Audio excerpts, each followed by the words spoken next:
IIT कब pass out हुए आप? आईआईटी में हमने एमटेक किया, 2022 में एडमिशन लिया, 24 में हमने पास आउट। लाखों का पैकेज छोड़ के गांव में स्कूल चलाने आ गए आप। बिल्कुल बिल्कुल। सुमित सर से कैसे दोस्ती हुई आप? वो लोग कहाँ से हैं जो आपके साथ जुड़े हुए हैं पढ़ाने में? बच्चों के अंदर अभी एक लत लगा हुआ, वह फोन का, सोशल मीडिया का। आपके हिसाब से लैंग्वेज कितना इंपॉर्टेंट है सर? अभी कुछ देर पहले आप बता रहे थे रीजनल लैंग्वेज को कहाँ तक यूज करना चाहिए, कहाँ नहीं करना चाहिए, इसके पर कैसे आपका क्या विचार है आपके? कुणाल सर कभी रिलेशनशिप में रहे या नहीं? नहीं सर।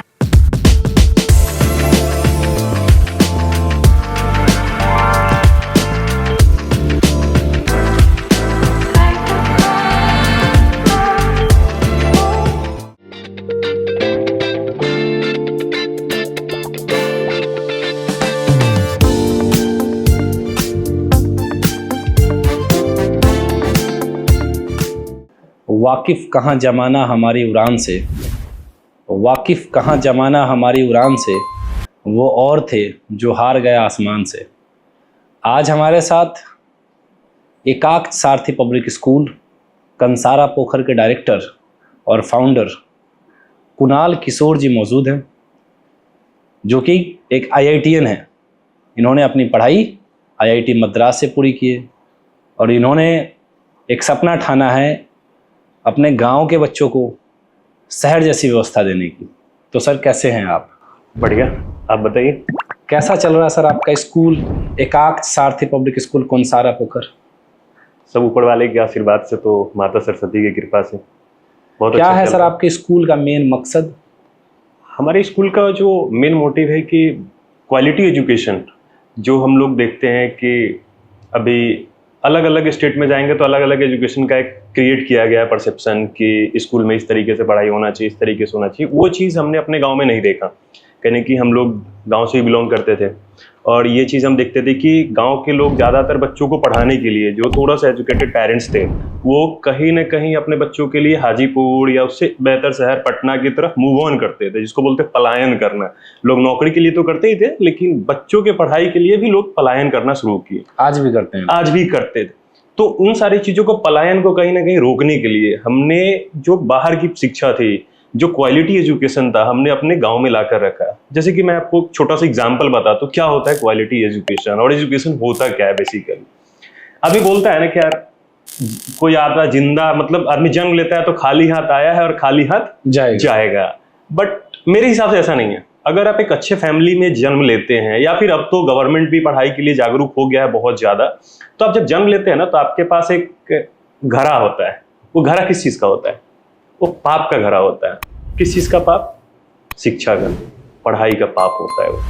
अब उस पाप को ना जब तक हम पुण्य में कन्वर्ट नहीं करते हैं, अगर पुण्य में कन्वर्ट कर लिए क्लास 5वीं तक, 10वीं तक, 12वीं तक, बेसिकली वो पाप पुण्य में कन्वर्ट हो ही जाता है। अगर बेसिक एजुकेशन आपका अच्छा हो गया तो आप आगे चल के बहुत अच्छी अच्छी कंपनियों में जॉब कर सकते हैं, अपना खुद का स्टार्टअप कर सकते हैं। अगर वो चीज़ हम लोग नहीं कर पाए, बच्चों को बेहतर शिक्षा नहीं मिल पाया, उनको शिक्षा में जो पढ़ाई हम लोग करवाते उसमें इंटरेस्ट नहीं आ पाया, तो वही क्या करते हैं बच्चे, कहीं ना कहीं उनका लाइन ऑफ रूट जो होता है वो चेंज हो जाता है। चेंज होने के बाद क्या होगा, वो जाएंगे दिल्ली, बॉम्बे, 12,000, 15,000, 20,000 का नौकरी करेंगे और फिर कहीं ना कहीं उनके भी बच्चे फिर उसी तरीके से सर्वाइवल करेंगे। तो हमने इसीलिए गांव में आकर स्कूल खोला कि यहाँ पे बेसिकली हम लोग क्वालिटी एजुकेशन देना समझे। क्वालिटी एजुकेशन के साथ साथ उन्हें जीने और रहने का भी सारी चीजें हम लोगों ने वहाँ पे दी है। जैसे देखते होंगे बाहर की क्लासेस में हो रहा है, बहुत सारे एक्टिविटीज हो रहे हैं, उनका पढ़ाई का पैटर्न बहुत अलग है। गाँव में आज भी आप जाएंगे, जब पेरेंट्स के साथ बैठेंगे, उनकी काउंसलिंग करेंगे बच्चों का, तो उनको यही लगता है कि पढ़ाई ए से ही स्टार्ट होता है। अगर इंग्लिश में करवाना है बच्चों को तो ए से स्टार्ट होता है, हिंदी में करवाना है तो अ से स्टार्ट होता है, मैथ्स में करवाना है तो 0 या 1 से स्टार्ट करते हैं। लेकिन क्या कभी हमने सोचा कि यार बच्चा जब 2.5-3 साल का होता है, मम्मी पापा खुशी से उनको पेन और पेंसिल पकड़ाते हैं और एक पेज दे देते हैं, कॉपी दे देते हैं, तो सबसे पहले बच्चा जब पेंसिल पकड़ता है ना क्या करता है? घसना शुरू करता है। सबसे पहले जब बच्चा कहीं ना कहीं तो पेंसिल रखता होगा ना, तो क्या पॉइंट बनाता है? क्या बनाता है वो? पॉइंट बनाता है और बच्चा को क्या करता है, वो घसना शुरू करता है, जिसको हम लोग इंग्लिश में शायद स्क्रिबलिंग कहते हैं। फिर हमारे गांव में देखेंगे घस रही है तो उसको क्या करते हैं, एक दिन तो घसने देते, दूसरा दिन उनके घर में जो बड़े बच्चे हुए ए या क बना दिए, इसको लिखो। आप खुद सोच के देखिए, मैं अपना साइन करके दूंगा कुणाल चाइना लैंग्वेज में, चाइनीज में या किसी और लैंग्वेज में, तो आपके लिए कितना डिफिकल्ट हो जाएगा वो चीजों को समझना। आ रहा है, इसका कॉपी करना तो डिफिकल्ट है ना, बहुत मुश्किल हो जाता है। तो इन सारी चीजों को पेरेंट्स को समझाना है कि डायरेक्ट बच्चे को ए नहीं देना, पहले उनको पैटर्न्स को समझाना, क्योंकि ए कहीं ना कहीं किस चीज से मिलकर बना है, कहीं ना कहीं उनका स्टैंडिंग लाइन, स्लैटिंग लाइन है, राइट स्लैटिंग, लेफ्ट स्लैटिंग, एक स्लीपिंग लाइन, तो ये जाके फॉर्मेशन होता है ए का। फिर बी का भी वही है, अ का भी वही है, एक हाफ कर्व, फिर एक हाफ कर्व, फिर एक स्लीपिंग लाइन, फिर एक स्टैंडिंग लाइन, फिर एक स्लीपिंग लाइन। तो पहले हम बच्चों को पैटर्न्स बनाना सिखाते हैं, एक प्ले क्लास जिसको बोला गया, तो वहां पे हम लोग बच्चों का स्टार्ट करते हैं पैटर्न्स। जब आप पेरेंट्स के साथ बैठेंगे ना इन सारी चीजों को लेकर, तो वो समझ तो जाएंगे, लेकिन उनको लगेगा कि 2 ही दिन में इनको पैटर्न सिखा दो, क्योंकि बच्चे का जब तक हाथ, वो क्या बोलते हैं उसे, कि फिक्स नहीं हो जाए कि यहाँ लाइन सीधा ऐसे होगा स्टैंडिंग, ये स्लीपिंग होगा, ये राइट स्लैटिंग होगा, ये लेफ्ट स्लैटिंग होगा, बच्चा गोल अंडा पारना सीखे। पहले हम लोग सुनते होंगे गोल अंडा पार के लाठी लगा के तब क बनता है, पहले शायद हमारे दादाजी लोग ऐसी पढ़ाया करते थे, है ना। तो इसी तरीके से जब पेरेंट्स के साथ आप बैठेंगे, उनको बताएंगे, तो उस समय समझते हैं। लेकिन फिर वही महीने भर जब उनको इन सारी चीजों ले, सर जी अभी तक तब हमारे लड़का के ABCD न लिखे, और इसका खामियाजी कहाँ भुगतना पड़ता है बच्चों को जिनको पैटर्न्स नहीं आता है। एक तो उनको ABCD याद करना बहुत कठिन हो जाता है, और कहीं ना कहीं हम लोग उनको याद करवाते हैं। ए लिखना है तो बच्चा 26 लेटर, ए ऐसे होगा, बी ऐसे होगा, सी ऐसे होगा, उसको उनको याद करना पड़ता है। वहीं से बहुत ज्यादा बच्चे को देखते होंगे ना कि आगे चल के क्या होता है कि कहीं ना कहीं बच्चे का जब एज बढ़ता ही ना, सालों साल बढ़ता है, उनका माइंडसेट भी बढ़ता है, IQ भी इंक्रीज होता है। लेकिन पढ़ाई में जब हम लोग देखते हैं ना, तो उनका लगभग आपको 75% स्टूडेंट ऐसे मिलेंगे जिनका ग्रोथ जो होता है पढ़ाई में, जो उनका रिजल्ट आता है वो डाउनफॉल की तरफ आने लगता है। प्ले क्लास में रिजल्ट आएगा 98%, पेरेंट्स को NC में वो रिजल्ट चला जाता है अप्रोक्स 95, LKG क्लास में बच्चे जाते हैं तो वो चला जाएगा 90। जैसे जैसे बच्चे ऊपर की तरफ जा रहे हैं, उनका जो रिजल्ट है वो कहाँ जा रहा है, डाउनफॉल की तरफ। ये इसके पीछे क्या रीजन हो रहा है, क्योंकि बच्चा को इंटरेस्ट नहीं आ रहा है पढ़ने में। जब बच्चा को आप पैटर्न्स पढ़ा रहे हो, जब बच्चे को आगे बढ़ा रहे हो, तो जब ए लिखने जा रहे हैं ना, उनको एक बार बता दोगे अच्छा ये लाइन से बनता है, ये लाइन से बनता है, तो ए, फिर आपको वो समझा पाएंगे अच्छे से, अ कैसे बनता है, टोटल 0 to 9 कैसे बनता है, ये सारी चीजें आपको बता पाएंगे। तो इन सारी चीजों को लेकर हम लोगों ने स्कूल में आया, और भी बहुत सारी चीजें हैं। इतना तो सर हम भी नहीं जानते थे इसके बारे में कि ए ऐसे बनता है, बी ऐसे बनता है, या सी कैसे बनता है, या फिर 1 ऐसे लिखना है, 2 ऐसे लिखना है, या फिर इसलिए लिखा जा रहा है जी। तो ये आप जो रिसर्च की कहाँ से किया? ये हम लोग बेसिकली क्या था कि हमारे पापा बहुत पहले 2012 में उसी जगह पे एक स्कूल ओपन किए थे, कहीं जहाँ पे अभी आपका स्कूल है। हाँ, वहीं पे 2012 में वो एक स्कूल स्टार्ट किए थे। लेकिन आप उसी स्कूल को आगे बढ़ा रहे हैं? नहीं, उसके बाद स्कूल बंद हो गया। वो स्कूल बंद हो गया। अच्छा। वो स्कूल बंद होने के पीछे भी एक रीजन था कि कहीं ना कहीं जब हमारी समझ उस लेवल तक आ गई, तो हमने बोला कि ये पाप आप मत कीजिए, क्योंकि जो चीज आपसे नहीं हो पा रहा है, बच्चों में इतना ग्रोथ नहीं दिख पा रहा, तो ये काम आप मत कीजिए, आप दूसरे फील्ड में जाइए। जब हमसे हो पाएगा ना, तब हम खुद आकर यहाँ लेंगे। ये क्या होता है, जब हम लोग, हमारा बेसिक एजुकेशन जो हुआ that is from Saint Paul, Hajipur का एक अच्छा स्कूल, सेंट पॉल से हमारी बेसिक एजुकेशन हुई। कभी छुट्टी हुआ करता था, सैटरडे को सेंट पॉल मोस्टली उसमें बंद रहता था, और फिर बहुत ज्यादा वैकेशंस होते थे, तो उस समय हम अपने स्कूल में जाते थे और क्लासेस लेते थे। उस समय से लोगों का एक ड्रीम हो जाता है ना कि क्लास 9th-10th में लोग पूछा करते थे क्लास में कौन क्या बनेगा, IAS बनेगा, कोई IPS बनेगा, कोई इंजीनियर्स बनेगा, कुछ होता था। तो हमको याद है क्लास 9th में हमारे टीचर्स पूछे थे 10th में कि क्या बनोगे, तो हम उस समय बोले थे टीचर बनेंगे। लेकिन आप बने IITian। बने IITian, लेकिन फिर हम बने आप कहाँ पे आ गए, टीचर, अपने टीचर्स वाले रोल पे आ गए। तो उसी समय से हमारा एक इंटरेस्ट जागा बच्चों का पढ़ाने का, चीजों को समर्पित सोचने का। फिर उसी समय से हम लोग लग गए कि यार ये कैसे होता है, ये कैसे होता है। हमारी बहुत अच्छी टीम बनी जो इन सारी चीज़ों पे हम लोग काम करना स्टार्ट किए हैं। बहुत सारे लोगों को आप भी जानते होंगे, IAS प्रिंस राज जो अभी बना है, उनके साथ हम लोग बैठे हैं। हमारे और भी इंजीनियर्स हैं, उनके साथ जब भी हमारी बातें होती है ना, दोस्तों की जो बातें होती है, तो हम लोग इन्हीं सारी चीज़ों पे बातें करते हैं यार, और क्या करना चाहिए, और कैसे होगा, और इससे अच्छा कैसे इंप्रूवमेंट हो रहा है बच्चों में, इन सारी। IIT कब पास आउट हुए आप? IIT में हमने M.Tech किया, 2022 में एडमिशन लिया, 24 में हमने पास आउट। मतलब पिछले साल पास आउट? पिछले साल हमने पास आउट किया। फिर आप लाखों का पैकेज छोड़ के गांव में स्कूल चलाने आ गए आप? बिल्कुल। हम पहले कैंपस प्लेसमेंट तो होता ही है, मेरा LNT में हुआ, बायजूस में हुआ, तो हमने जॉब किया। LNT में किया 3 महीने, उसके बाद हमें एक अपॉर्चुनिटी मिला बायजूस का, क्योंकि हमारा यही सपना था कि स्कूल ही खोलना। और 2023 में एक होता है ना कि पहले फैमिली से लड़ना पड़ता है कहीं स्टार्टअप करने के लिए, क्योंकि आजकल के फैमिली चाहते हैं, किसी के मम्मी पापा, दादाजी दादी, वो चाहेंगे कि सेटलमेंट चाहिए, पैसे चाहिए भाई, और नौकरी में रहो, है ना, नौकरी चाहिए। तो पहले हम लोग को फाइट करना पड़ा अपने फैमिली से कि यार एक मौका दिया जाए, तो 1 साल तो नहीं मिला। फिर हम सोचे यार अब इसी फील्ड में जाना है, तो हमने L&T को जॉब स्विच करके हमने बायजूस जैसे कंपनी को ज्वाइन किया, जो उस समय एडटेक किंग बोला गया था। उसमें बायजूस में हमने काम किया, वहाँ से जाकर बहुत सारी चीज़ें हमको सीखने को मिला। फिर आकर घर वाले थोड़ा परमिशन दिए कि चलो करो देखो करके, हमने भी किया था, तुम करके देखो, तो फिर हम लोग आगे बढ़े उसके साथ। मतलब क्या पैकेज था आपका जो शुरू मेरा 16 लाख का LPA था, मेरा 16 LPA। मतलब कितना साल काम किया आप? हम लोग 1 साल काम किए बायजूस। मतलब 16 लाख कमा के आप आके स्कूल में लगा दिए पूरा। जो भी आप कमाए, अपना कमाया हुआ पैसा अपने एकाक्ष सारथी पब्लिक स्कूल में लगाया। बिल्कुल। बहुत। आप IIT कहाँ से किया? IIT मद्रास से डेटा साइंस के साथ। वहाँ से ही आपके दोस्त बने बहुत सारे जो आपको? हाँ, उससे पहले नहीं, इस दोस्ती जो हमारी रही वो स्कूल लाइफ से ही रही। ये नहीं कि बीच में जाकर, हाँ कुछ दोस्त मिले ऐसे, हमारे कुछ ऐसे मैनेजर्स मिले जो हमें बहुत हेल्प किए, अभी भी हेल्प करते हैं। क्योंकि आप जब एक संस्था रन करते हो तो बहुत सारी चीज़ों की ज़रूरत होती है।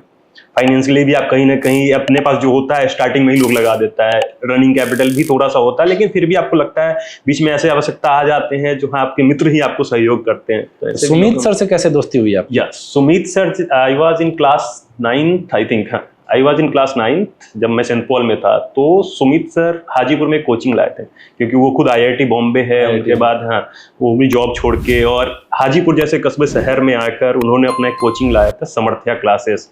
जो उनका रूफ लाइन था 7 IITians अंडर 1 रूफ। तो हम गए उनके पास और वहाँ पे जाकर हमने क्लासेस लिया, पढ़ा शुरू, फिर उनके साथ एक आगे बनता गया। मतलब आज भी अगर बोला जाता है कि स्कूल के पीछे क्या मोटिव रहा, कहाँ से मतलब लगा कि गांव में जाना चाहिए, तो सुमित सर ही हमारे लिए इंस्पिरेशन है कि हाँ यार वो वहां से करके शहर में आ सकते हैं, तो हम भी वहां कर सकते हैं ना वहां के लोगों के लिए। और सुमित सर का कभी नहीं रहा कि हमें पैसे कमाने, नहीं, ये चीजें लोगों को हाजीपुर में पहले IIT के बारे में, नीट के बारे में उतना पता नहीं था। 2014-15 में देखे लोगों के पास ये नहीं था, बस 12th पास कर जाना है, वो मेन मकसद। वो चीज हाजीपुर में सुमित सर ला दिए। और जब IIT और नीट आ गया हाजीपुर में, तो बेसिक एजुकेशन के लिए कोई तो चाहिए जो गांव तक पहुंचे। तो एक उनके गुरु, मतलब उनके शिष्य होकर हमने ये चीज, आपके इंस्पिरेशन वही है। बिल्कुल, हमारे मेंटोर, हमारे गुरु। आपका जो स्कूल है कुनसारा पोखर, एक छोटा सा गांव है, उस गांव में जो आप स्कूल खोले हुए हैं उसमें कितना डिफिकल्टीज आ रहा है आपको, परेशानी आ रहा है स्कूल चलाने में? बिल्कुल, डिफिकल्टीज तो हर काम में आता है, हर चीज में डिफिकल्टीज आती है, लेकिन उस डिफिकल्टीज को आप जब अपॉर्चुनिटी में बदलते हैं ना, उसमें बहुत मजा आता है।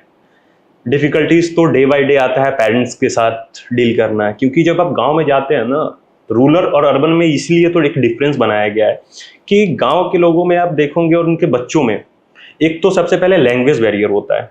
आज भी आप शहर में घूमेंगे तो लगभग 90% लोग आपको ऐसे मिलेंगे जो हिंदी में तो कम्युनिकेट कर ही लेते हैं, बट गांव में आपको नहीं मिलेंगे। गांव में भी आज भी वही लोग मिलेंगे जो रीजनल लैंग्वेज यूज करते हैं। तो आपको रीजनल लैंग्वेज से दिक्कत? नहीं, रीजनल लैंग्वेज से हमको दिक्कत नहीं, रीजनल लैंग्वेज बच्चों को आना चाहिए। लेकिन अगर आप बच्चे बाहर जाते हैं, मान लेते हैं बच्चे को कहीं क्लास 5th के बाद उनको नवोदय भेजते हैं, सैनिक स्कूल भेजते हैं, वहां पर उनका इंटरव्यू होता है, तो इंग्लिश के साथ साथ हिंदी भी होना चाहिए, होना कंपलसरी है। रीजनल लैंग्वेज लेकर कहाँ तक ढोते चलोगे, कहाँ तक ढोते चलोगे? और ऐसा भी नहीं कि इंग्लिश एकदम फास्ट आना चाहिए, आपको इतना तो आना चाहिए कि आप समझ सके और थोड़ा सा बोल भी सके, और हिंदी भी समझ सके और हिंदी भी बोल सके आप।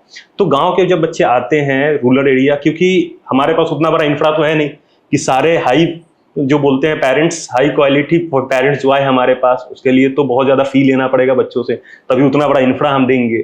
तो उतना पर ज्यादा फीस तो मिडिल क्लास और लोअर मिडिल क्लास तो दे नहीं पाएंगे। तो हम लोग उनके लिए ऐसा व्यवस्था लेकर आए हैं एकाक्ष सारथी पब्लिक स्कूल की ओर से कि जो छोटे बच्चे हैं जिनके मम्मी पापा ज्यादातर बाहर मजदूरी कर रहे हैं, कहीं कुछ कर रहे हैं, वो अपने बच्चों को अच्छा शिक्षा देना चाह रहे हैं, अच्छे कम पैसा में अच्छे फैसिलिटीज देना चाह रहे हैं। तो उन सारी चीजों को हम लोग लेकर आए। तो आप अपना कोऑर्डिनेशन कैसे बैठा पा रहे हैं, अपना कोऑर्डिनेशन वहाँ के पेरेंट्स के साथ, क्योंकि वहाँ के पेरेंट्स उतने पढ़े लिखे तो है नहीं। बिल्कुल, आप कैसे उनको समझा पा रहे हैं इन सब चीज़ों के बारे में? देखिए, पढ़ा लिखा होना इज नॉट कंपलसरी। पढ़ा लिखा होने से क्या होगा, वो बता पाएंगे कि हाँ बच्चा A+B का होल स्क्वायर क्या होगा, ये क्या होगा, ये क्या होगा। लेकिन अभी का जो जनरेशन चल रहा है ना, ज्ञान से ज्यादा ध्यान देने की जरूरत है, ज्ञान से ज्यादा ध्यान देने की जरूरत है। ज्ञान तो जिनके पास ज्यादा ज्ञान है वो अपने आप में बिजी है, वो बच्चों पे ध्यान नहीं दे पाते। और अभी का समय ऐसा आ गया ना 21st सेंचुरी, जहां बच्चों को आप दो चीज ना बताइए लेकिन उन पर ध्यान जरूर दीजिए, बच्चे बिगड़ते जा रहे हैं। तो हम क्या करते हैं, अगर हमें किसी पेरेंट्स का किसी बच्चे का एडमिशन लेना होता है बच्चों का, तो हम पहले उनका काउंसलिंग करते हैं काउंसलिंग कैसे करते हैं, बेसिक चीजें जानने की कोशिश करते हैं कि घर में इनका ध्यान कौन रखता है, पढ़ाई पे इनका ध्यान कौन रखेगा, पापा क्या करते हैं, बेसिकली बाहर रहते हैं। तो पेरेंट्स और टीचर्स तब स्कूल के बीच में एक अच्छा कोऑर्डिनेशन होना चाहिए कि बच्चा क्या कर रहा है डे बाय डे, ये चीज पेरेंट्स को पता चलना चाहिए। और पेरेंट्स के पास आजकल टाइम नहीं है, या वो डेली वर्कर हो, डेली बेसिस वर्कर हो या कुछ कर रहे हो, वो उतना टाइम नहीं दे पा रहे हैं।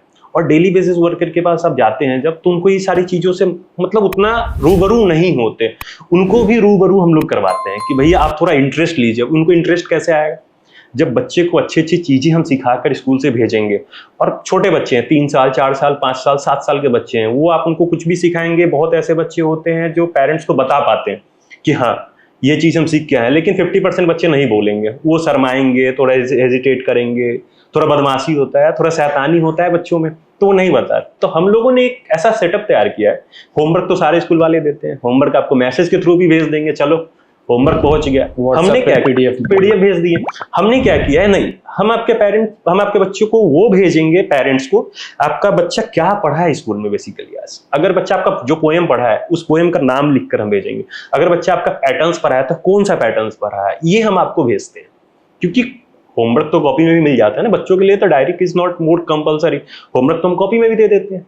बच्चा आपका क्या पढ़ा, इससे क्या बेनिफिट होता है कि mostly parents out of state है, कहीं भी है, एक बार शाम में घर पे तो बात करते हैं ना अपने छोटे प्यारे दुलारे बच्चों से, तो हम उनको इंकरेज करते हैं थ्रू कि आप एक बार बच्चों से जरूर पूछिए कि बेटा आज क्या स्कूल में पढ़ाई हुआ था। अगर बच्चा नहीं बता रहा है तो आपके पास तो मैसेज चला गया ना कि बेटा आज A for Arjun, B for Balram पढ़ाया गया था स्कूल में, बताइए। तो इससे क्या होता है ना, पेरेंट्स भी मोटिवेटेड रहते हैं, घर वाले भी मोटिवेट होते हैं, और उनको पता चलता है कि आपका बच्चा आज क्या किया पूरे दिन स्कूल में। इन सारी चीजों को लेकर हम चलते हैं। वैसे आप अभी जो इतना बात बताएं आपको कि आप छोटे छोटे बच्चों को ऐसे पढ़ाते हैं, ऐसे पढ़ाते हैं, ये करते हैं, वो करते हैं, आप अकेले तो पढ़ा नहीं रहे होंगे, नहीं, उसमें बहुत सारे मेंबर्स, बिल्कुल, उन मेंबर्स को ट्रेनिंग आप दे रहे हैं, बिल्कुल। वो लोग कहाँ से हैं जो आपके साथ जुड़े हुए हैं पढ़ाने में? बिल्कुल, देखिए बेसिकली क्या होता है, पहले जब हमने स्कूल स्टार्ट करने का सोचा था तो हमने ये सब प्लान किया था कि हम लोग टीचर्स जो लाएंगे वो बाहर से लाएंगे। लेकिन जब हमने सर्वे किया अपने इलाका में तो हमें पता चला कि यहाँ पेइंग कैपेसिटी जो है, जिनके पास ज्यादा पेइंग कैपेसिटी है वो पलायन कर चुके हैं शहर की ओर। आज हाजीपुर जैसे शहर में लोग किस चीज के लिए पलायन करते हैं? मैं खुद क्यों पलायन किया आज अपने गांव से हाजीपुर में बचपन से, क्यों हमारे दादाजी पापा क्यों यहाँ लाकर? पढ़ाने के लिए। पढ़ाने के लिए। आज भी हाजीपुर में वही है। आज भी अगर उनके पापा कहीं आर्मी में है या कहीं भी है, कहीं जॉब कर रहे हैं, तो उनकी मम्मी बच्चों को सिर्फ पढ़ाने के लिए हाजीपुर में है। सही बात है ना। इन सारी चीजों के लिए फिर हमने बहुत कोशिश किया, वहां सर्वे किया, पता चला कि लोगों के पास उतना पेइंग कैपेसिटी नहीं है। तो हम लोगों ने वहीं से कुछ टीचर्स को फाइंड आउट किया, और हमारी टीम है जो कुछ दिल्ली की टीम है, रंजीतम मैम है, हमारे कुछ फ्रेंड्स हैं जो पढ़ाने में बहुत इंटरेस्ट रखते हैं। तो हम लोग वीकली टीचर्स को मोटिवेशन एंड ट्रेनिंग क्लासेस देते हैं कि आपको कल क्या पढ़ाना है। ये सारी चीजें हम आपको प्लान करके देंगे, हम आपको फाइल क्रिएट करके देंगे कि आपको एक दिन में कितना पढ़ाना है, उसके कल होकर पहले चीजों को रिवीजन करवाना है, फिर जाके हम लोग नया टॉपिक स्टार्ट करेंगे। इस तरीके का हमारा करिकुलम डिजाइन किया हुआ है। चलिए बढ़िया, ये सब ठीक है सर। ये मान लिए कि आप बच्चे को अच्छे से पढ़ाते हैं, लेकिन बच्चों के अंदर अभी एक लत लगा हुआ, वह फोन का, सोशल मीडिया का, यूट्यूब स्क्रॉल करने का, रील्स स्क्रॉल करने का, उसके लिए आप क्या कर रहे हैं? बिल्कुल, अभी आप नहीं मानेंगे, 80% पेरेंट्स का हम लोग रेगुलर पेरेंट्स टीचर मीटिंग करते हैं। हर 45 डेज पे नियम होता है कि हम मीटिंग करें, और पिछले साल हम लोगों ने 5 या 6 बार हम लोगों ने PTM किया। तो बहुत ज़्यादा कंप्लेंट्स आते हैं, हम लोग फीडबैक फॉर्म देते हैं पेरेंट्स को, ऐसे भी नॉर्मल हम लोग सर्वे करवाते हैं। तो बहुत ज़्यादा ये कंप्लेन आता है कि सर बच्चा खाते समय भी उसको फ़ोन नहीं दीजिएगा ना तो रोता है। सही बात। ये डिफिकल्ट तो है थोड़ा कि बच्चा रोता है, और अभी के जो खुद सोच के देखिए जो 4 साल 5 साल के बच्चे हैं, उनके मम्मी पापा का एज कितना होगा? सर 30-35 के आसपास ये मोस्टली। और गांव में जाएंगे तो थोड़ा और आपको कम एज के 25 to 30 के बीच में आपको मिलेगी। एक तो पहले उनके पेरेंट्स को भी हैबिट लग चुका है, और वो हैबिट बच्चा देखते देखते ना 2 साल 3 साल में आजकल के बच्चा बहुत होशियार हो जाता है। उसको भी लगता है कि इसमें कुछ तो है, तो उसको भी आदत लग जाता है। इस आदत से बनने के लिए क्या, हटने के लिए क्या करना पड़ेगा पेरेंट्स को कि पहले के जमाने में तो ऐसा कुछ नहीं था। हम लोग के टाइम में बच्चों को थोड़ा बाहर निकालना पड़ेगा, घर से बाहर निकालना पड़ेगा, उन्हें थोड़ा सा उन्हें डांटना ये लोग को ना डांटना नहीं चाहिए, लेकिन नहीं, थोड़ा सा फोन को छिपाना पड़, लेकिन इतना भी आप नहीं छिपाएंगे तो 2 से 3 दिन, चौथे दिन तो फिर बच्चों के हाथ में फोन आएगा ना। और इससे बहुत ज्यादा नुकसान है बच्चों को। क्या नुकसान है? फिजिकली तो आई साइट तो जाता ही जाता है, देखते होंगे आजकल छोटे छोटे बच्चों को चश्मा लगा हो। और सबसे बड़ा चीज है ना, बच्चों का कंसंट्रेशन जाता है, मेमोरी जो शार्प होना चाहिए वो नहीं हो पाता है, उनका एक विजन नहीं बन पाता है, वो चीजों को सोच नहीं पाते हैं बहुत दूर तक। उसके बाद एक चीज उनमें थोड़ा सा अच्छा आ जाता है कि ये दुनिया देख लेते हैं, लेकिन आप खुद सोच के देखिए, लास्ट 5वां रील जो आप देखे थे आज सुबह में, क्या था? नहीं याद है। तो बच्चों को भी याद नहीं रहता। वही चीज उनके पढ़ाई के साथ भी आ जाता है, जो पढ़ते जाएंगे भूलते जाएंगे, उनको समझ ही नहीं आएगा, फिर उनका ध्यान हमेशा रहता है फोन पे। तो कभी भी स्क्रॉल करेंगे ना, आप कभी देखिएगा खुद के साथ करके, तीसरा रील क्या था भूल जाएंगे आप। 60 सेकंड ही बनाया गया उसको, आप भूल जाएंगे। इसके लिए आप क्या कर रहे हैं, मतलब उसको ठीक करने के लिए क्या इसके ठीक करने के लिए हम लोग क्या करते हैं, बच्चों को ज्यादा से ज्यादा इंगेज रखते हैं पढ़ाई में, नहीं उनको कुछ एक्टिविटीज देकर। वो तो स्कूल में ना सर, नहीं, स्कूल के अलावा भी आप घर पे एक्टिविटीज दीजिए बच्चों को। बहुत सारे एक्टिविटीज है जो आप नेचुरल, क्योंकि गांव में आपको ये सारी चीजें की सुविधा मिल जाता है, पेड़ पत्ते पौधे, ये सारी चीजें आपको मिल जाता है। हम लोग टास्क देते हैं बच्चों को घर में कुछ अलग एक्टिविटीज करके लाने के लिए। मैं आपको कुछ चीजें दिखाऊंगा कि ये अब बच्चा को करना है, 2-4 पत्ते तोड़ के लाने हैं, इसको इस तरीके से डेकोरेट करना। हमारे टीचर्स उसका एक रॉ वीडियो बना देते हैं कि बच्चे को इस तरीके से करना है, इन सारी चीजों को करो। इसमें अच्छा खासा बच्चे को टाइम दो। अब क्या होता है ना, बच्चों को और चीजों में इंगेज करना है। जैसे बच्चा शूज पहन के स्कूल आएगा तो शूज कौन पॉलिश करेगा? बच्चे खुद से करेंगे। लेकिन कितने बच्चे खुद से करते हैं? बहुत कम। अभी तो ना के बराबर। हम लोग अपने टाइम पे तो कर रहे थे, अभी बहुत कम। मम्मी ही प्रेस कर रही है, ठीक है आयरन करना तो, क्योंकि बच्चे हाथ जला लेंगे। बच्चे जाते हैं अभी भी स्कूल का ड्रेस खोलेंगे और फेंक देंगे।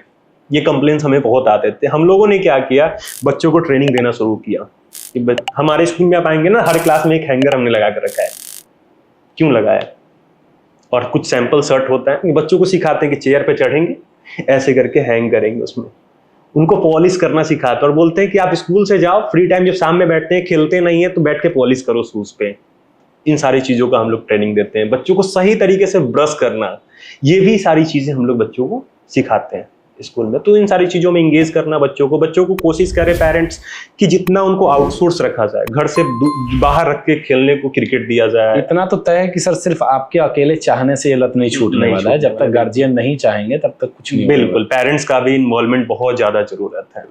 आपके हिसाब से कंटिन्यूअस इवोल्यूशन पे फोकस करना चाहिए या फिर कॉम्प्रिहेंसिव इवोल्यूशन? ये बहुत जरूरी क्वेश्चन था, कंटिन्यूअस एंड कॉम्प्रिहेंसिव।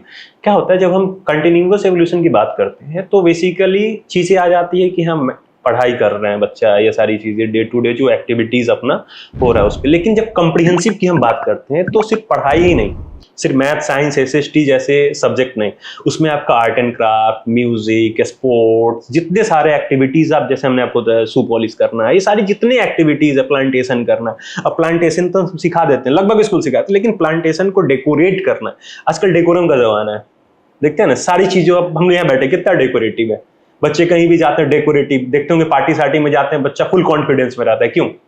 पूरा अच्छे से सजा धजा जाता है। आज के पेरेंट्स ये चीज नहीं, गांव में अब जाएंगे ना तो बोलेंगे कि सर बच्चे को प्रॉपर, थोड़ा बच्चे का कोशिश कीजिए कि बच्चे का ड्रेस आयरन किया हुआ, अच्छे से साफ सुथरा हो, शूज पॉलिश्ड हो, कि बच्चा थोड़ा नेल कट हो, हेयर अच्छे से कॉम किया हुआ हो। इससे क्या होगा ना, बच्चा के अंदर कॉन्फिडेंस बढ़ेगा।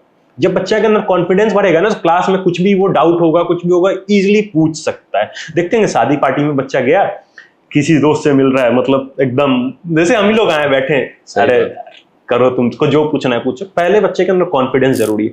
जब बच्चे के पास कॉन्फिडेंस होगा, कुछ भी कर सकता है। अच्छा ड्रेसिंग सेंस होने से कॉन्फिडेंस आता है। बिल्कुल, साफ सुथरा कपड़ा पहनेंगे, साफ सुथरा रहेंगे। आपके हिसाब से लैंग्वेज कितना इंपॉर्टेंट है सर? अभी कुछ देर पहले आप बता रहे थे कि रीजनल लैंग्वेज हो गया, हिंदी हो गया या इंग्लिश हो गया, ये सब आना चाहिए। बिल्कुल, ठीक है, प्रॉपर हिंदी अच्छे से आना चाहिए, थोड़ा बहुत इंग्लिश आना चाहिए। इसमें कैसे गार्जियन मदद करेगा आपको, या फिर आप कैसे बच्चों को मदद कर रहे हैं इंग्लिश अच्छे से बोलने में, या फिर हिंदी अच्छे से बोलने में, या रीजनल लैंग्वेज को कहाँ तक यूज करना चाहिए, कहाँ नहीं करना चाहिए, इसके पर कैसे आपका क्या विचार है आपके? देखिए, the first thing is regional language तो आनी ही चाहिए, क्योंकि जहाँ हम जन्मे हैं उस चीज को तो छोड़ नहीं सकते, मिट्टी से जुड़े हैं, वो चीज आना चाहिए। लेकिन जहाँ बात आती है पहले हिंदी की, तो पेरेंट्स को भी कोशिश करना चाहिए कि रीजनल लैंग्वेज तो बच्चा घूमते फिरते सीख ही लेता है।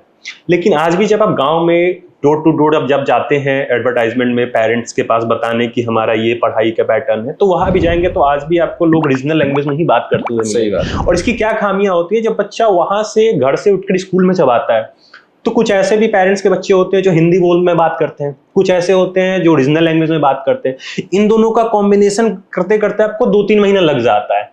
और पेरेंट्स को भी हम लोग बोलते हैं कि कोशिश कीजिए घर में कि आप हिंदी में तो कम्युनिकेट कर सके, सो दैट इनका बोलने का टोन चेंज होगा। जब आप हिंदी पे इनको लेकर आएंगे तो इंग्लिश पे ले जाना बहुत ही आसान हो जाएगा, वरना डायरेक्ट रीजनल लैंग्वेज से इंग्लिश पर ले जाना। और तीनों लैंग्वेज, रीजनल हो, हिंदी हो और इंग्लिश हो, उतना ही इंपॉर्टेंट है जितना अपन बोलते हैं खाने में नमक का वैल्यू है। हर जगह उसका इंपॉर्टेंस है। अगर अभी हम आपके साथ बैठे हैं तो we can talk in English very easily, we can talk in regional language very easily, we can talk in Hindi regional language, तो उतना ही इंपॉर्टेंट है ना तीनों लैंग्वेज। आप कैसे इस चीज को सेटअप कर रहे हैं? बच्चों को क्या ऐसा बता रहे हैं आप कि बेटा तुम यहीं तक पढ़ाई करना है, यहाँ तक इंग्लिश बोलना है, यहाँ तक हिंदी बोलना है? देखिए, हमारा पहले फोकस होता है कि आप जहां भी जाओ बच्चे हमारे, कोशिश करो कि जो सामने वाले अगर रीजनल लैंग्वेज में बात कर रहे हैं तो आप कोशिश करो, गलत ही सही, लेकिन हिंदी में बात करो। अच्छा, पहला तो प्रायोरिटी हम लोग देते हैं। जो बच्चे हमारे उतने तैयार हो जाते हैं, हम लोग इस तरीके का अपना सेटअप करके रखें। अगर इस तरीके में आप हिंदी आपका हो गया कंप्लीट, तो हम उनको कोशिश करते हैं चलो अब बेसिक इंग्लिश स्टार्ट करते हैं। बेसिक इंग्लिश, जो इंग्लिश प्लस हिंदी दोनों मिक्स हो, उसके बाद फिर उनको अपग्रेड किया जाएगा टोटली इंग्लिश पे। डायरेक्ट हम नहीं लेकर जा सकते। एक बात और जानना था, अभी ना सर हम लोग देखते हैं छोटे छोटे बच्चों को, 5 के बच्चों को या फिर बड़े बच्चों को भी होम ट्यूशन का जरूरत है। आपके स्कूल में पढ़ने वाले बच्चे कितने % बच्चे होम ट्यूशन ले रहे हैं, या फिर लेना चाहिए या फिर नहीं लेना चाहिए होम ट्यूशन आपके अकॉर्डिंग? बिल्कुल, मैंने इससे पहले बताया था कि आजकल के जो पेरेंट्स हैं ना बहुत बिजी हो गए हैं और वो समय नहीं दे पाते हैं। कहीं ना कहीं होम ट्यूशन, आजकल लोग होम ट्यूशन मतलब होमवर्क के लिए बना दिए हैं। अच्छा, हाँ सही बात। ट्यूशन टीचर आए, होमवर्क करवा दिए स्कूल का, याद करवा दिए और हो गया होम ट्यूशन का काम। हमें लगता है कि जो टीचर्स को हम लोग पे करते हैं होम ट्यूशन में देना, कि आप 1000 रुपए 500 रुपए जो भी आप पे करते हो, उसके बदले आप 45 मिनट से आधा घंटा खुद से बैठ जाओगे ना बच्चों के साथ, अगर आपके पास कोई दिक्कत नहीं, आपको नहीं आता है, क्योंकि जो बच्चे को पढ़ाया जाता है स्कूल में उतना तो बच्चा समझ तो लेता है थोड़ा सा, उसी चीज को तो होमवर्क के तौर पे स्कूल देता है, कुछ अलग से तो देता नहीं। हमें नहीं लगता है कि होम ट्यूशन कंपलसरी है। अगर हाँ उनके लिए है जिनके घर में एकदम कोई पढ़ाने वाला ही नहीं है, उनके लिए थोड़ा सा कंपलसरी है, वरना हमारे स्कूल के 10% बच्चों के पास भी होम ट्यूशन नहीं होगा। आपके स्कूल में मतलब एकाक सारथी में और बाकी स्कूल्स में क्या अंतर है? सर सारे स्कूल अपने तौर तरीके से 200% देते हैं, 100% नहीं 200% देते हैं। बस हमारे में ये अंतर है कि हम लोग बहुत ज़्यादा रिसर्च करके आए हैं, बहुत जो पीछे से पारंपरिक एजुकेशन चल रहा है उन सारी चीज़ों में हम लोगों ने तोड़ निकाला है। अब जैसे आप किसी भी बच्चों से पूछोगे ना कि A फॉर एप्पल बोले, B फॉर बॉल, आप हमारे स्कूल में आइए, 3 साल के जो बच्चे होंगे ना, 4 साल के बच्चे, उनसे आप पूछेंगे ना A फॉर, तो ही विल टेल और आस्क यू कि सर मैं आपको फ्रूट्स नेम बताऊं, गॉड नेम बताऊं, फ्लावर्स नेम बताऊं। अगर आप उन्हें बोलते हैं कि आप मुझे गॉड नेम बताओ, तो he will start from A for Arjun, B for Balram, C for Chanakya, D for Dhruva. कहाँ तक जाएंगे वो? जेड तक जाएंगे। अगर आप उनको बोलते हैं कि फ्लावर्स नेम बताओ, A for aster, B for C for, ये से करते हुए आपको कहाँ तक जाएंगे? जेड तक। फ्लावर्स नेम का फ्रूट्स नेम बताएंगे तो A for apple, B for bear, C for cherry, D for date, कहाँ तक जाएंगे? जेड तक। सर 3 साल 4 साल 5 साल के बच्चे के पास इतना ज्यादा वर्ड्स हो जा रहे हैं, आपको लगता है क्या 2 साल 3 साल बाद उनके जब वो क्लास LKG UKG में जाएंगे तो उनको वर्ड फॉर्मेशन में दिक्कत होगा, उनको इंग्लिश बोलने में दिक्कत होगा क्या? नहीं होगा। तो इन सारी चीजों को हम लोग अलग किए हैं अपने स्कूल में।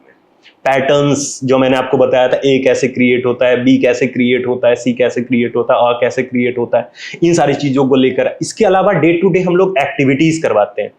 और अब जब गांव में जाते हैं ना पढ़ाने, तो आप देखते होंगे गवर्नमेंट स्कूल में बच्चा 3 क्लास में, उसको अपना नाम लिखने नहीं आ रहा है, ABCD नहीं आ रहा है, तो हमने एक चीज लेकर आया, that is a back on track model. ये बैक ऑन ट्रैक मॉडल क्या होता है? क्योंकि आप तो एज अ टीचर आपको तो बहुत अच्छे से पता होगा कि हमारा जो इंडिया का एजुकेशन सिस्टम है ना सर, वो जैसे ट्रेन में बोगी होता है ना, एक दूसरे से जुड़ा हुआ, तो वही है जो आप क्लास 1 में पढ़ते हैं। क्या पढ़ते हैं? लेट इट बी हम लोग पढ़ते हैं एडिशन, मान लेते हैं हम लोग एडिशन पढ़ते हैं। क्लास 2 में हम क्या पढ़ेंगे? वो सब्सट्रैक्शन पढ़ेंगे, मल्टीप्लिकेशन, उसके बाद पढ़ेंगे मल्टीप्लिकेशन, फिर पढ़ेंगे डिवाइड। सर हम बिहारी हैं, इस चीज को तो हम नहीं हटा सकते, ना बोल सकते। और छोटे एज में ना नानी, मौसी, फूआ कुछ ज्यादा होता है कहीं ना कहीं हम भी जाया करते थे नानी के यहाँ, फूआ के यहाँ।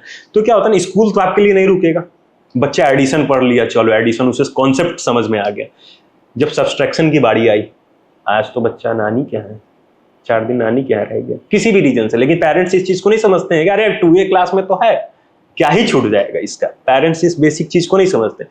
आया वो, उसका सब्सट्रैक्शन का जिस दिन कॉन्सेप्ट पढ़ाई हो रहा था वो तो छूट गया।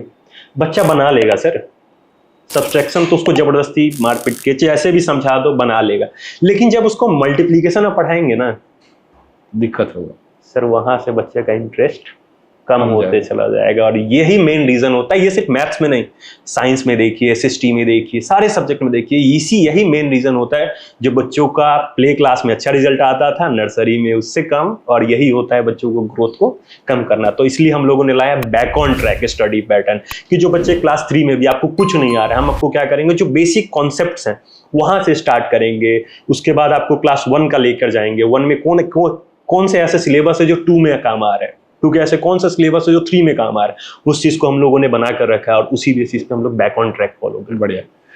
बहुत सारे बच्चे ना सर ऐसे भी होते हैं, छोटे छोटे बच्चे जो स्कूल जाना नहीं चाहते, उनको मन नहीं करता। हमारे टाइम में भी ऐसा होता था कि स्कूल जाने का मन नहीं करता। बिल्कुल।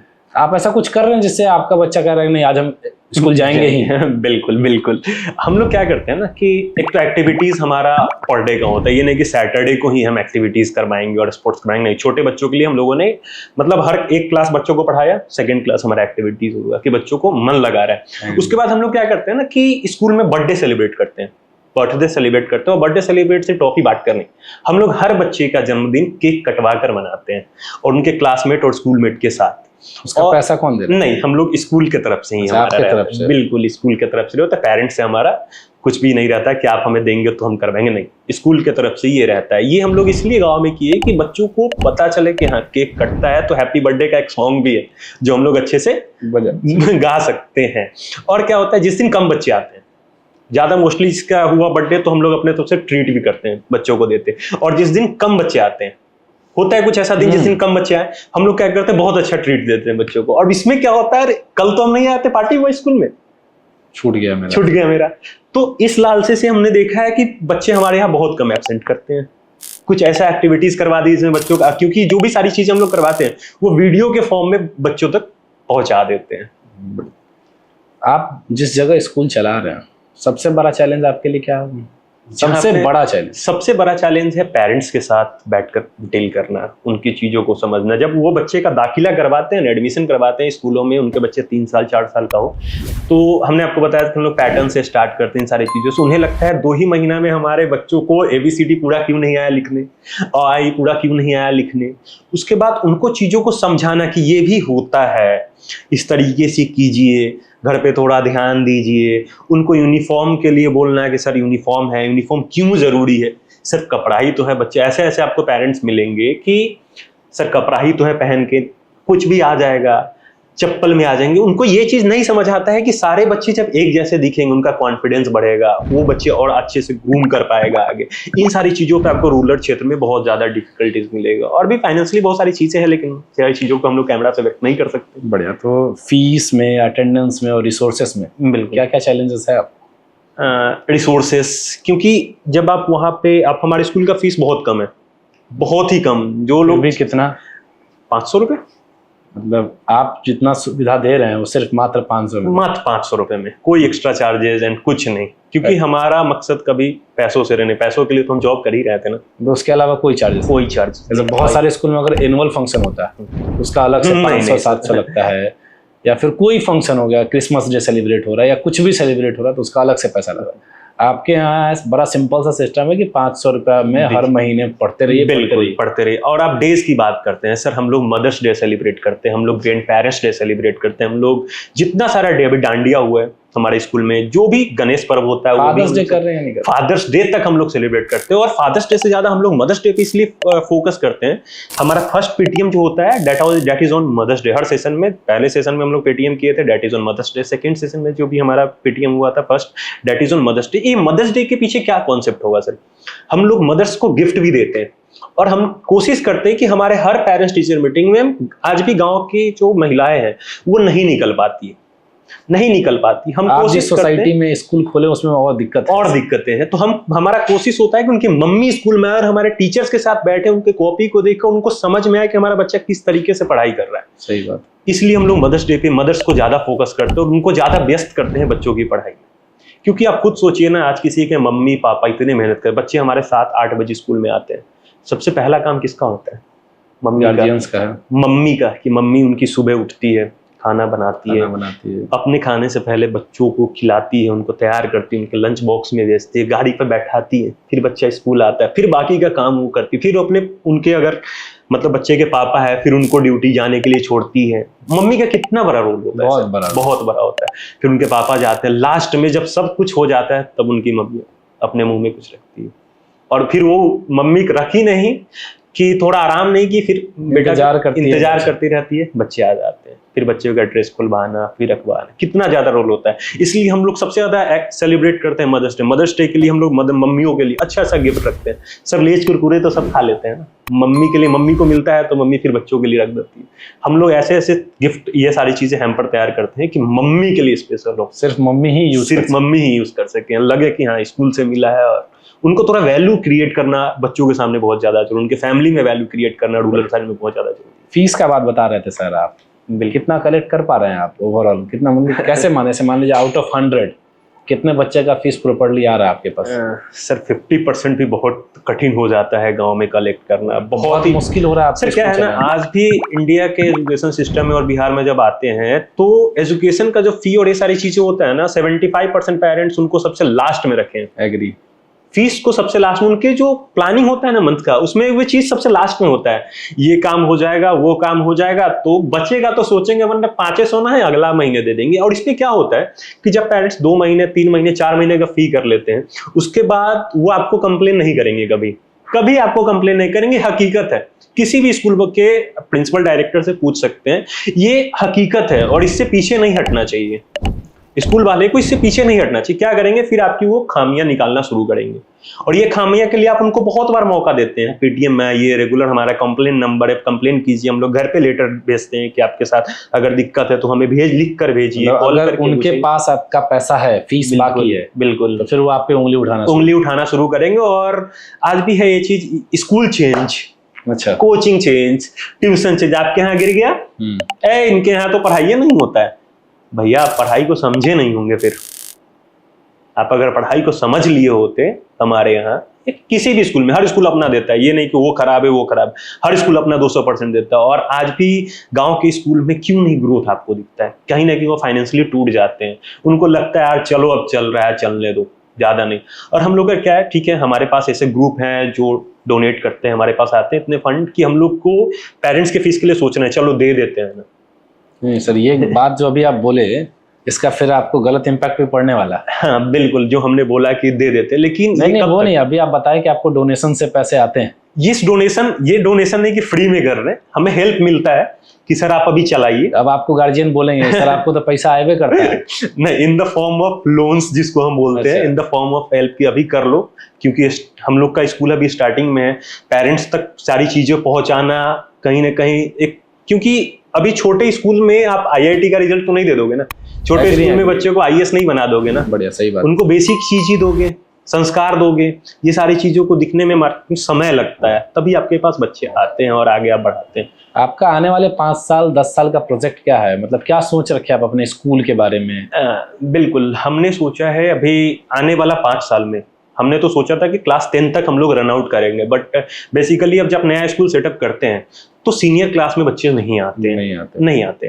तो अभी हमारा स्कूल क्लास 5 तक चल रहा है जैसे हम, लेकिन हाँ एक चीज है, जो भी बच्चे हमारे पास आते हैं हम उनको फिर वापस नहीं करते हैं। हमारे पास क्लास 5 में 2 ही बच्चे हैं, फिर भी हम क्लासेस रन आउट कर रहे हैं। जब पहला साल था हमारे स्कूल का तो हम लोगों ने स्टार्ट किया था 12 बच्चों से। आज हमारे पास 150 का स्ट्रेंथ है और बहुत एक सालों में 12 बच्चे से आप 150 पे पहुंच गए।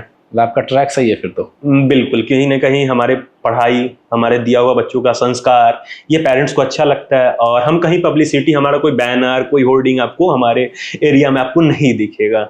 बस फीस में दिक्कत आ रहा है। बस फीस में दिक्कत आता है। और भी सारी चीजें हम लोग संस्कार को लेकर बहुत आगे, जैसे सीजन बेस्ड हम लोग ड्रेस चेंज करते हैं ना।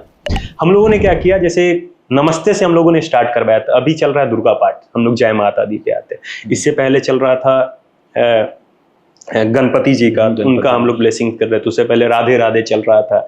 इस सारी चीज से पहले सावन महीना था, हर हर महादेव। हम लोग का जो मॉर्निंग ब्लेसिंग होता है, जब बच्चे स्कूल में एंट्री लेते हैं तो सर झुकाकर हर हर महादेव, जय माता दी, सर राधे राधे, इन सारी चीजों को हम लोग आगे बढ़ाते हैं। और आज भी हमारे पेरेंट्स आकर बोलते हैं, सर घर में सुबह सुबह भक्तिमय माहौल हो जाता है कि बच्चे आते हैं, बोलते हैं राधे राधे, जय माता दी, हर हर महादेव। क्या बात है सर, ये इस तरीके से हम लोग आगे चलते हैं। नहीं, कल विजयदशमी भी है। बिल्कुल, कल ही के दिन भगवान श्री राम ने रावण का दहन किया था। वो सब संस्कार का खेल है। बिल्कुल, कहते हैं कि रावण के पास सब कुछ था, सिर्फ संस्कार नहीं।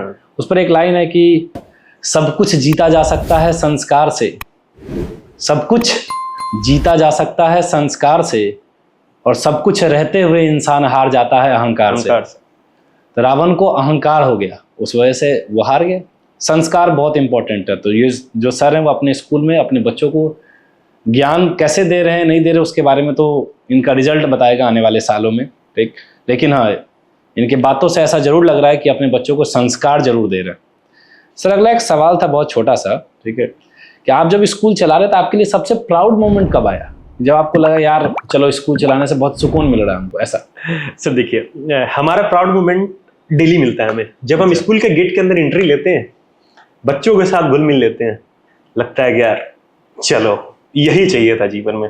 जब बच्चों के साथ खुशी, उनके साथ बैठकर कुछ एक्टिविटीज करना, उनके साथ डांस करना, उनके साथ गाना गाना, छोटे बच्चों के साथ, बड़े बच्चों को जाकर क्रिएटिविटी सोच के साथ उनको बताना। आज भी जब 5-6 के बच्चों के साथ आप बैठेंगे ना, उनको नहीं पता होता IIT क्या है, उनको नहीं पता है कि IAS कैसे बनते हैं, उनको नहीं पता IPS कैसे बनते हैं, उनको नहीं पता डॉक्टर कैसे बनते हैं। जब इन सारी चीज़ों को आप बताते हैं और उस बताने में जो आपको बच्चों के चेहरा पे जो खुशी दिखता है, और बच्चे जब जाकर YouTube पे सर्च करते हैं और आकर फिर से बताते हैं सर ये ऐसे होता है, ऐसे सुनते हैं। सर अभी आप कुछ देर पहले बताया हमको कि आप लगभग 16-17 लाख का पैकेज, मतलब मान लीजिए अप्रोक्स 20 लाख का पैकेज छोड़ के आए, ठीक है। तो घर वाले को कैसे आप समझा पाए, क्योंकि घर में या फिर हमारे समाज में एक है कि बाबू ना भैया, सबसे बड़ा रुपया। तो फिर अभी तो आप उस लेवल पे अर्न नहीं कर पा रहे होंगे, हो सकता है स्कूल आपका नुकसान में भी जा रहा होगा, तो आप कैसे अपने घर पे समझा पा रहे हैं अपने पेरेंट्स को इसके बारे में? बिल्कुल, घर पे पेरेंट्स के साथ साथ सर सोसाइटी को भी समझाना पड़ता है। अभी आप एक चीज देखे होंगे, लोग क्या कहेंगे। पहले घर वाले हैं, जब हम स्टार्ट करने वाले थे, हमारा प्लान था कि 2023 में ही हम स्कूल स्टार्ट करें। अच्छा। लेकिन घर वाले के साथ साथ जिनसे पूछते स्कूल स्टार्ट करना है, नौकरी चाकरी करे, नौकरी चाकरी करो ना, क्या गांव में आगे स्कूल खोलेगा, लाखों का पैसा मिलेगा, कितना ही कमा लेगा भाई, क्या कर लेगा इससे। ये ताना अभी भी सुनने को हमें मिलता है, और स्टार्टिंग में मिलता था। घर वाले पहले अगेंस्ट थे, नहीं जॉब करो, जॉब करो, जॉब करो, जॉब भी इम्पोर्टेंट है, पैसा आएगा, आगे बढ़ोगे। लोग बता इससे कर रहे हैं, इसका पैकेज 1 करोड़ हो गया, उसका पैकेज 50 लाख हो गया, बढ़ेगा धीरे धीरे, और करो, आगे करो। लेकिन बहुत हमें मेहनत लगा, करीबन 1.5 साल की नाराजगी रही, घर वालों से बातचीत बंद हुई। कुछ दिनों को होता है, फैमिली है, जब आप किसी इन सारी चीजों में आते हो, अपना काम शुरू करने आते हो। सुनते हैं आपके जो इंस्पिरेशन है सुमित सर, उनके साथ भी कुछ ऐसा ही हुआ था। बिल्कुल बिल्कुल, सुमित सर के साथ भी ऐसा। तो आप नहीं मानेंगे, सुमित सर हमारे घर गए 2023 में। उन्होंने स्कूल पे घर पे आके बैठा, बातें की, थोड़ा सा वो भी बताएं। हम भी इसी तरीके से स्टार्ट किए। वो भी घर वाले से कहीं ना कहीं थोड़ा सा उनके साथ भी था, लोग क्या कहेंगे, IIT बॉम्बे के प्रोडक्ट हो, मतलब वहाँ से पढ़ के जॉब छोड़ के। तो वो भी हमारे घर आए, घर आकर उन्होंने बताया दादाजी दादी को। हमारे दादाजी सीनियर साइंटिस्ट रह चुके, रिटायर, गांव में एक अच्छा उनका नाम है, अभी भी वो है। पापा क्या करते हैं अभी फिलहाल? आप? पापा अभी तो हमारे बिजनेस में है। मम्मी भी कुछ करती है? मम्मी हाउसवाइफ है मेरी। अच्छा, बढ़िया। बिल्कुल, हमारा जो परवरिश रहा, मोस्टली मम्मी पापा तो गांव में ही थे, उनका वहीं सब कुछ चल रहा था। तो दादा और दादी जी के साथ रहा, उन्हीं के संस्कारों में हम आगे बढ़े। कोई बच्चा का कोई है ऐसा जो आपको लगता है यह बच्चा मेरा बहुत सफल हुआ है, या फिर किसी बच्चे का सक्सेस स्टोरी आपके पास? बिल्कुल, 1 सालों में जब ये मार्च अप्रैल का सेशन था, तो हमारे पास कुछ ऐसे पेरेंट्स थे जिनके कहीं कहीं झारखंड में या कहीं कहीं गए थे। तो उसके बाद जब रिजल्ट डिस्ट्रीब्यूट कर रहे थे हम, तो उन्होंने खुद से आकर बताया कि सर एक बात बताएं। हम बोले हाँ बोलिए। सर एक बड़ा स्कूल था झारखंड में, और उनका बच्चा अप्रोक्स 4 साल का था। अब बोलेंगे तो मैं उनका नाम भी डिस्क्लोज कर सकता नहीं, हूँ, आपको लगता है आप बता सकते हैं तो है जरूर ना। बताइए। तो उन्होंने बताया हमें कि सर वहाँ पे गए थे और जहाँ पे रहते थे हमारे रिलेटिव उसी के बगल में ना एक बहुत अच्छा स्कूल था, बहुत नेम फेमस स्कूल का है। तो वहाँ पे जाकर ना हम इसको इंटरव्यू करवाए। आप नहीं मानेंगे सर, टीचर शौक में रह गया कि बच्चों को कहाँ से लेकर आए हो आप, बच्चे को किस जगह पढ़ा रहे थे, जो बच्चे के अंदर संस्कार, जो बच्चे को आता था, जो मैंने आपको बताया, A for Arjun, A for एस्ट्रोफूल, ये सारी चीजें, पैटर्न्स, ये सारी चीजें, पोएम्स। अगर बच्चे को हम पोएम सिखा रहे हैं तो डेट इज वो बच्चा पूरा एक्टिविटीज करके आपको पोएम्स में दिखा रहा है। बच्चे खाने से पहले आज पे बहुत ऐसे पेरेंट्स बोलते हैं कि सर हम लोग को बोलता है कि पहले हैंड वॉश करो। हमारे यहाँ बच्चे लंच फिनिश करते हैं, फिनिश कर दिखाते हैं अपने कोऑर्डिनेटर्स को, हम लोग कोऑर्डिनेट करके रखें। अगर आपके क्लास जिसमें लास्ट लंच होता है, आपका जिम्मेवारी है कि आपका बच्चा लंच फिनिश करे, ये आपकी जवाबदेही। और बच्चे लंच फिनिश करके दिखाते हैं, उनके अंदर ये सारी चीज़ हम लोगों ने डाला और ये चीज़ बच्चे घर पे भी इंप्लीमेंट कर रहे हैं। और इस चीज़ के लिए हमें कॉल्स आता है, मीटिंग्स में आते हैं पेरेंट्स, मम्मी पापा, तो बोलते हैं सर बच्चा बहुत कुछ सीख रहा है और पेरेंट्स बहुत खुश है। और आज भी बच्चे के साथ कोई बैठता है, पता चल जाता है अलग से कि ये एक आंख सारथी का बच्चा है। बढ़िया।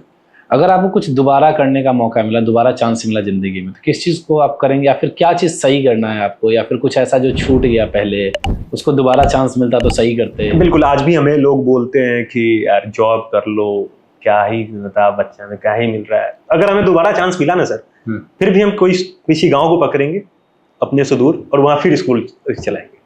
मतलब ये है कि आपको सेवा करना है, सेवा करना है, पैसा से अब आपको मतलब नहीं। बिल्कुल। सर्व इक्वल टू सर्वाइवल। सर्व, बच्चों को एक चीज भी और सिखाना चाहिए सर, सर्व करना जो बच्चा सीख लेता है ना, वो बच्चा कहीं भी सर्वाइव कर जाता है। एग्री है सर। ये कैसे, अभी भी देखते हैं हम लोग अपने ही घर में, या फिर देखते होंगे बच्चा यहाँ गए पार्टी में, आजकल तो बुफे सिस्टम हो गया है, जाइए प्लेट उठाइए आपको सर्व कर दिया जाता है। लेकिन गाँव में ये परंपरा आज भी है कि आपको नीचे बैठाना है और गांव के लोग ही आपको उठाएंगे बाल्टी और लीजिए सब्जी पूरी। पता है हम लोग बहुत सारे पेरेंट्स को भी देखेंगे, भोज में क्या बांटेगा, वहां से बच्चों को क्या करते हैं हम लोग, सोसाइटी से दूर कर लेते हैं। बच्चों को ये नहीं सिखाते ये ज्यादा जरूरी है, जबरदस्ती बच्चों से आप सर्व करवाइए। वही संस्कार है, वही संस्कार है। आज आप देखते होंगे सर, घर में, गांव में तो ये चीज ज्यादा होता है, घर में बगल में चाचा के घर है, चाची आ गई, दादी आ गई, उनके साथ उनका पोता आ गया, तो क्या करेंगे, दो बच्चे मिल गए, चलो मोबाइल देख रहे हैं, रील्स देखना शुरू कर दिए। सर बच्चे को ये चीज सिखाइए कि वो आए हैं, भले ही गांव के बगल के डेली आते, उनको ये चीज सिखाइए कि बेटा आपको ही जाना है, ट्रे रखा है उसमें गिलास डालिए, पानी लेकर आपको सर्व करना सिखाइए उनको। आप देखते होंगे सर्व इक्वल टू सर्वाइवल, कि बच्चे का ना, जब टीचर कभी कभी क्लास में उनके हाथ से कॉपी गिर गया, पेन गिर गया, तो क्या होता है, कोई एक बच्चा आता है झट से उठा के, तो वो बच्चा क्या होता है, मैम और सर का फेवरेट बन जाता है। फिर सारा बच्चा, मैम कुछ लिखने गई, सारे बच्चे हल्ला करने लगे, फिर क्या होता है, मैम उस बच्चे को छोड़ देते, कौन हल्ला कर रहा है, बोलते हैं ना। तो बच्चे को सर्विंग सिखाना चाहिए हर चीज में, इसलिए बोलते हैं ना कि देने वाला बनो। सही बात है, देने वाला, लेने वाला मत बनो यार, देने वाला हमेशा आपका हाथ ऊपर होना चाहिए। तो बच्चे का भी हमेशा सिखाइए उनको, कोई भी चीज में उनको खुद से करने को बताइए। दूसरे को जरूरत है, बच्चा कोई गिर गया स्कूल में, तो उनको बताइए कि भैया आपको उठाना है, कभी आप भी गिरोगे तो उठाएगा ना। तो बच्चे को हमेशा सर्विंग नेचर में रखना चाहिए। मतलब ये कि पढ़ाई के साथ साथ आपको एक बहुत बेहतर इंसान बनना भी जरूरी है। बिल्कुल बिल्कुल, सबसे इंपॉर्टेंट चीज वही है। बिल्कुल। अच्छा कुणाल सर, कुछ पर्सनल सवाल है आपके साथ। बिल्कुल। शादी कब कर रहे हैं आप? नहीं, शादी के लिए तो अभी हम लोगों ने इस पे अभी हमारा कोई प्लान नहीं है, क्योंकि अभी एक अच्छा थोड़ा माहौल क्रिएट करें स्कूल का। घर से तो थोड़ा बहुत बोला ही जाता होगा। हाँ, घर से तो प्रेशर रहता ही है, फ्रेंड्स का भी बोलता है आप शादी करो भाई। हमारे बहुत सारे दोस्त का शादी हो गया, बहुत सारे दोस्त का हो रहा है, हो भी गया, होने वाला भी है, जाते भी है। तो आपको नहीं कह रहा? नहीं, अभी तो हमारे अभी इन सारी चीजों का नहीं हो रहा है। अभी तो जब थोड़ा कुछ बताइए। अभी टाइम लगेगा सर। 2 साल? नहीं सर, 2 साल में तो 5 साल। हाँ, 5 साल बाद सोचा जाएगा। अभी एज ही क्या हो गया, अभी शादी नहीं कर, अभी शादी का कोई प्लान नहीं। कुणाल सर कभी रिलेशनशिप में रहे या नहीं? नहीं सर, मैं रिलेशनशिप में रहा हूँ भगवान के साथ, हमारा शुरू से आस्था रहा है। अभी तक आपको कभी किसी से मोहब्बत नहीं हुआ? नहीं, किसी लड़की से? नहीं, प्यार मोहब्बत नहीं हुआ। हाँ, हमारे फ्रेंड्स हैं। ऐसा नहीं होता है सर। नहीं, हमारे फ्रेंड्स हैं और अच्छे फ्रेंड्स हैं, जो अच्छे पोजीशन पे, अच्छे पोस्ट पे, अच्छे हमारे फ्रेंड्स हैं। हाँ, लेकिन प्यार मोहब्बत में नहीं रहे। तो फिर शाहरुख खान का वो डायलॉग है सर कि लड़का और लड़की अच्छे दोस्त नहीं हो सकते या फिर दोस्त नहीं हो सकते। नहीं सर, ऐसा नहीं है, होता है दोस्त। कोई ना कोई तो आपको पसंद होगी सर। नहीं सर, ऐसा कुछ नहीं है कि रहा हमारा प्यार और इन सारी चीजों में बिलीव तो है कि लव होता है, लेकिन हमें उतना मतलब टाइम ही नहीं मिला। हमारा फ्रेंड सर्कल ही, बॉयज फ्रेंड सर्कल ही ऐसा रहा। अगर सर उस सर्कल में रहते तो फिर इतना सोच के यहाँ से ऐसा तो नहीं ना सर कि आप स्कूल चला रहे हैं इसलिए बच रहे हैं इन सब चीजों नहीं से? सर, स्कूल चलाना और पर्सनल इसमें क्या बचना। शादी प्यार मोहब्बत तो सबका होता है, प्यार मोहब्बत गलत थोड़ी है, नहीं, इसको गलत नहीं बोल सकते। नहीं, एकदम सही। गलत नहीं है सर, ऐसा नहीं। अगर इन सारी चीजों में रहते तो लोग करते हैं सर। ऐसा नहीं कि प्यार में, आजकल देखते होंगे जो अच्छे अच्छे पोजीशन पे पहुंचते हैं तो पता चलता है कि उनके गर्लफ्रेंड की हेल्प से आप पहुंच रहे हैं। सही बात है सर। होता है, तो ये गलत नहीं है। बट हमारे साथ ऐसा नहीं हुआ। हमारा जो सर्कल रहा है स्टार्टिंग से बॉयज के साथ ज्यादा रहा, कहीं ना कहीं रहा, तभी हम इतना सोच पाए। अभी तक आपको कोई पसंद नहीं आई? नहीं है, हाँ कह सकते हैं पसंद है, मतलब होने, मतलब कुछ ऐसा आपको मिले कि आपके लेवल में हो। लेवल इन द सेंस जो आप कर रहे हो उस भूमिका में कोई हो, उस भूमिका में चले, उसका भी सोच थोड़ा सा इस तौर पे, हाँ इस तौर पे एजुकेशन फील्ड में हो, कुछ ऐसा मिले तो। अभी तक ऐसा नहीं मिला? अभी तक तो नहीं मिला सर। आप कॉलेज लाइफ भी किए, अभी तक कुछ भी ऐसा नहीं? नहीं, अभी तक तो नहीं रहा। अच्छा, सुनते हैं सर कि जो इंजीनियरिंग है ये सेक्टर बड़ा कमाल का है। कुछ हो या ना हो, ये इंसान जरूर ऐसा बना देता है जिससे आप कुछ अच्छा बन सकते हैं। बिल्कुल। वो आपके अंदर वो जो क्वालिटीज है वो आईआईटी कॉलेज का बहुत बड़ा देन है आपके अंदर। बिल्कुल। मतलब क्या क्या करता है आईआईटी कॉलेज, या फिर एक इंजीनियरिंग कॉलेज ऐसा क्या? इंजीनियरिंग कॉलेज में जब आप जाते हैं तो बोला जाता है ना कि इंजीनियरिंग में आप इंजीनियरिंग सीखो या नहीं सीखो, दुनियादारी सीख जाते हो। और ये चीज 200% ट्रू है कि आप इंजीनियरिंग सीखो या नहीं सीखो, दुनियादारी सीख जाओगे। सर वहां पे आप जाओगे तो सिर्फ अपने क्लास के 60 बच्चों के साथ ही नहीं मिलते हो आप, अपने ब्रांचेस में बहुत बच्चे, आपके सीनियर्स वहाँ 1 साल 2 साल 3 साल आपके अलुमनाई बनते जाते हैं। इन सारी चीजों के साथ उनके साथ बैठते हो, बातें करते हो, तो बहुत सारे तरीके की बात होता है।